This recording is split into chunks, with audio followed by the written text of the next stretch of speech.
नमस्ते, मी कोमल। मैत्रिणींनो, आज आपण थालीपीठाची भाजणी बनवणार आहोत आणि थालीपीठाची भाजणी बनवण्यासाठी मी 300 ग्रॅम तांदूळ घेतलेले आहेत, 200 ग्रॅम गहू घेतलेले आहेत, 100 ग्रॅम ज्वारी, 100 ग्रॅम बाजरी, 100 ग्रॅम नाचणी, 100 ग्रॅम मुगाची डाळ, 100 ग्रॅम उडदाची डाळ आणि 100 ग्रॅम चणा डाळ। इथे 2 चम्मच जिरा घेतलेला आहे आणि 2 चम्मच धणे घेतलेले आहेत आणि हे सर्व आपण आता भाजून काढणार आहोत। हे धान्य कपाच्या मापाने अर्धा कप ज्वारी, अर्धा कप बाजरी, अर्धा कप नाचणी, अर्धा कप मुगाची डाळ, अर्धा कप उडदाची डाळ आणि अर्धा कप चण्याची डाळ। आपण इथे गॅसवरती पॅन गरम करून घेतलेला आहे। त्याच्यामध्ये पहिला आपण तांदूळ भाजून घेणार आहोत। तांदूळ छान असे ब्राऊन होईपर्यंत भाजून घ्यायचे मंद आचेवर।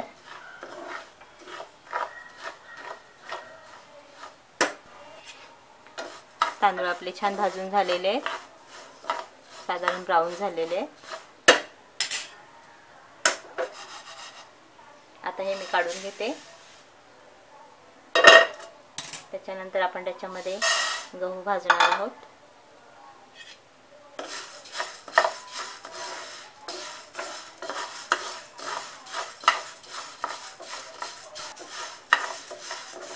गहू पण आपले छान भाजून झाले, ते सुद्धा आपण डिश मध्ये काढून घेऊया। त्याच्यानंतर आपण भाजणार आहोत ज्वारी।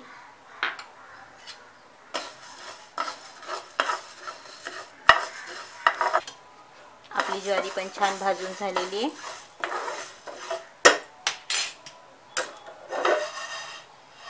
काढून घेऊया।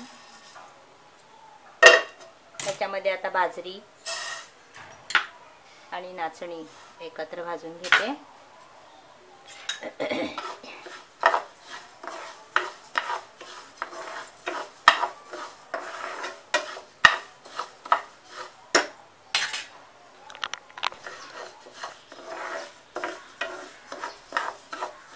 बाजरी आणि नाचणी सुद्धा आपली छान भाजून झाली आहे, काढून घेते।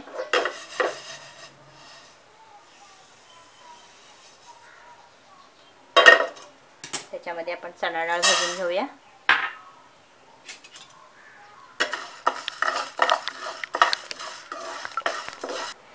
चणा डाळ भाजून झाली आहे। त्याच्यामध्ये आपण मुगाची डाळ, उडदाची डाळ, धणे आणि जिरे एकत्र भाजून घेणार आहोत।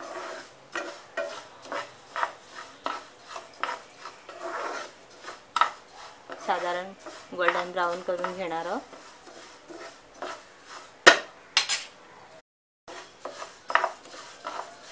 आपल्या थालीपीठाच्या भाजणीचे सर्व साहित्य भाजून झालेले आहे। मी आता गॅस बंद करते।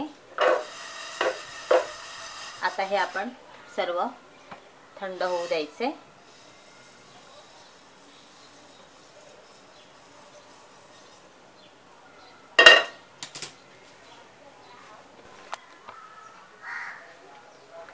भाजणी आपली छान थंड झालेली आहे आणि मी पूर्ण मिक्स करून घेतलेली आहे। आता आपण हे मिक्सरला लावून त्याची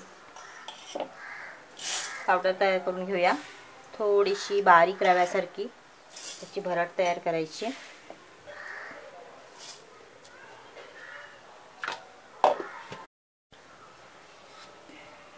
आपण मिक्सरला लावून हे छान असं बारीक रव्याच्या चाळणीने चाळून घ्यायचं। त्याच्यामध्ये पीठ आणि थोडंसं एकदम बारीक रव्यासारखं असं भरड निघते।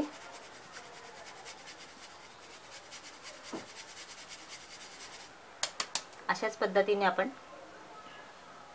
अशा पद्धतीने सर्व भाजणी दळून घेऊया। थालीपीठाच्या भाजणीचं पीठ आपलं तयार झालेलं आहे। ह्याच्यामध्ये आपण सर्व प्रकारचे धान्य वापरलेले आहेत। पौष्टिक असं पीठ तयार केलेलं आहे।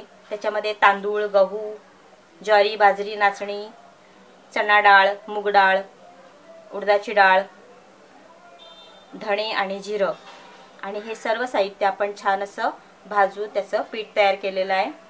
हे सर्व पौष्टिक असं हे थालीपीठ तयार झालेलं आहे। ह्याच्यामधलं जर एखादं धान्य तुम्हाला नको असेल तर तुम्ही त्याच्यामध्ये वर्ज करू शकता।